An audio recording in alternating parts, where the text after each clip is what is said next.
প্রতিশোধ নেই, প্রতিশোধের পাতা ছিঁড়ে দিয়েছি। প্রতিশোধ নেই, প্রতিশোধের পাতা ছিঁড়ে দিয়েছি। কারো বিরুদ্ধে মামলা করব না, কাউকে জেল হাজতে দিব না, এক জমি তিনবার বিক্রি করব না, কোনো মানুষকে অপমান করব না, অমুকের চরিত্র ফুলের মতো পবিত্র এ বলে লাফাবো না। ওর খাই না আমি, এই ছেলে দিন মজুরি করে খাই, বেটা মান সম্মান আছে, মানুষের পিছে পিছে ঘোড়া বেড়াতে রাজি নই, দোকানে বসে আড্ডা পিটতে রাজি নই।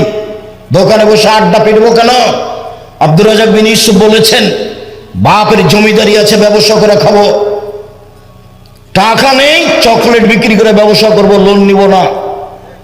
যদি চকলেট বিক্রি করে খেতে না পারি, দিন মজুরি করে খাবো, সারা দিন কাজ করব, বিকালে 500 টাকা পাবো, এটা আমার কোটি টাকা। এইভাবে জীবিকা নির্বাহ